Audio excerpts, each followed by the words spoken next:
Assalamualaikum warahmatullahi wabarakatuh.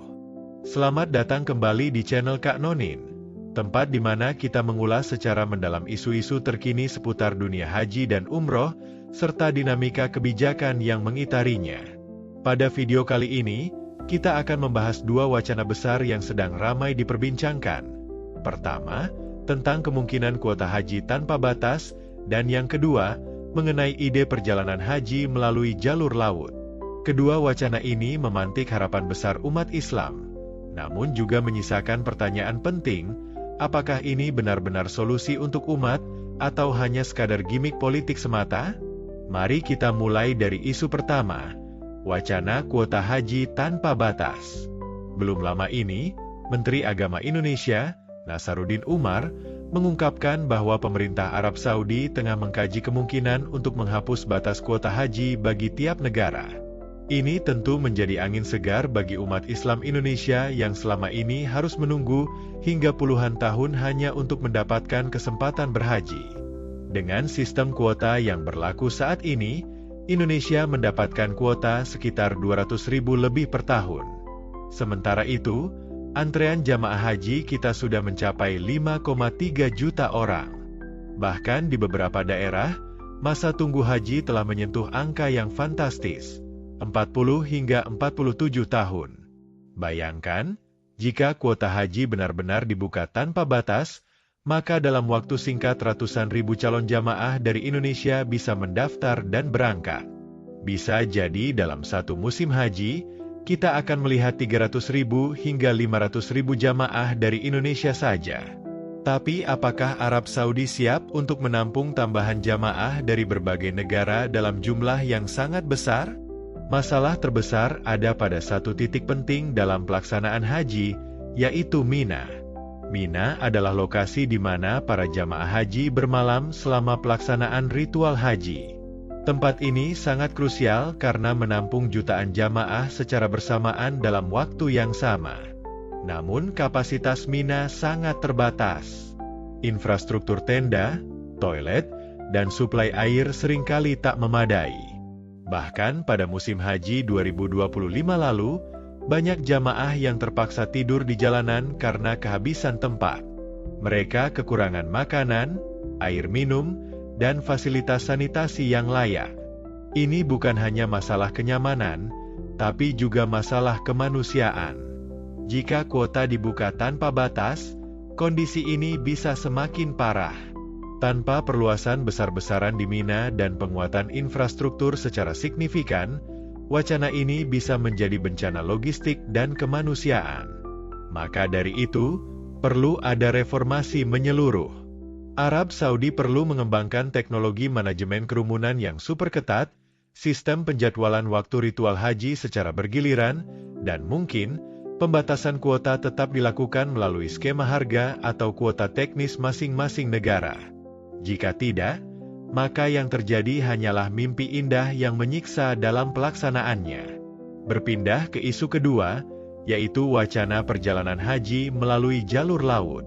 Banyak yang menganggap ini sebagai ide yang romantis, membangkitkan nostalgia perjalanan haji zaman dulu ketika jamaah Indonesia berangkat ke Tanah Suci menggunakan kapal laut.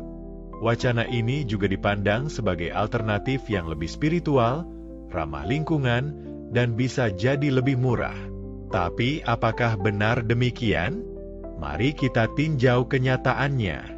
Perjalanan laut dari Indonesia ke Pelabuhan Jeddah memakan waktu sekitar 7 hingga 14 hari, tergantung kondisi laut dan rute pelayaran. Bisa lebih lama jika ada pemberhentian atau kendala cuaca. Masalah pertama adalah ketiadaan kapal khusus haji milik Indonesia. Artinya, kita harus menyewa kapal dari pihak asing atau bekerja sama dengan operator pelayaran internasional. Ini tentu menambah biaya dan kompleksitas logistik. Selain itu, pelabuhan-pelabuhan di Indonesia belum memiliki infrastruktur yang memadai untuk melayani embarkasi massal jamaah haji melalui jalur laut. Masalah lainnya adalah faktor kesehatan dan keselamatan. Perjalanan laut yang panjang berisiko tinggi bagi jamaah lansia yang menjadi mayoritas peserta haji Indonesia. Kelelahan fisik, mabuk laut, serta potensi keterlambatan kapal dapat menyebabkan jamaah gagal melaksanakan wukuf yang merupakan rukun utama haji. Belum lagi tantangan penanganan medis di tengah laut yang jauh lebih sulit dibandingkan di udara atau darat. Dalam hal ini, Menteri Agama pun mengakui bahwa ide ini masih dalam tahap kajian karena banyak aspek yang perlu dipertimbangkan, termasuk efisiensi waktu, biaya logistik, dan kondisi kesehatan jamaah. Secara realistis, jalur laut lebih cocok untuk program kecil berskala pilot. Bisa digunakan untuk wisata religi, napaktilas sejarah haji, atau kelompok-kelompok muda yang ingin merasakan pengalaman spiritual berbeda. Namun belum bisa dijadikan sebagai jalur utama untuk pemberangkatan haji secara massal. Bahkan dari sisi biaya, jika tidak disubsidi, jalur laut bisa lebih mahal dibandingkan jalur udara. Maka dari itu, perencanaan dan studi kelayakan yang mendalam mutlak diperlukan. Jika kita bandingkan antara dua wacana ini, maka kemungkinan yang lebih realistis untuk diwujudkan dalam 2-3 tahun ke depan adalah sistem kuota haji tanpa batas namun melalui pendekatan bertahap. Artinya, bukan langsung tanpa batas, tapi dilakukan secara bertingkat dengan manajemen digital dan infrastruktur yang diperkuat. Digitalisasi sistem pendaftaran, verifikasi, serta pengelolaan jamaah bisa membantu meningkatkan efisiensi dan transparansi. Namun semua ini harus dibarengi dengan komitmen pemerintah untuk menghadirkan sistem yang adil dan profesional. Jangan sampai kesempatan berharga ini justru menjadi ladang penyimpangan baru atau dimonopoli oleh segelintir pihak. Sebab masalah haji bukan hanya soal angka, tapi juga tentang keadilan dan kepercayaan umat terhadap negara. Begitu pula dengan wacana jalur laut.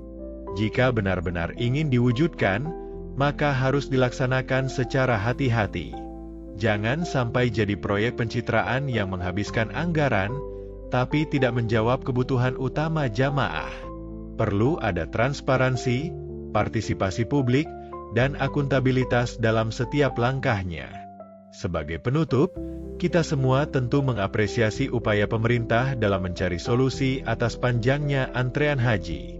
Namun solusi itu harus realistis, terukur, dan berpihak kepada rakyat. Jangan sampai hanya sekadar wacana indah yang meninabobokan, namun nihil dalam pelaksanaan. Karena sejatinya, umat Islam tidak butuh janji manis, tapi kebijakan nyata yang berpihak. Mari kita terus mengawal isu ini dengan kritis namun konstruktif. Tulis pendapat Anda di kolom komentar, dan jangan lupa untuk like, subscribe, serta bagikan video ini agar semakin banyak umat Islam yang tercerahkan dan terlibat aktif dalam diskursus kebijakan haji dan umroh. Sampai jumpa di video berikutnya. Wassalamualaikum warahmatullahi wabarakatuh.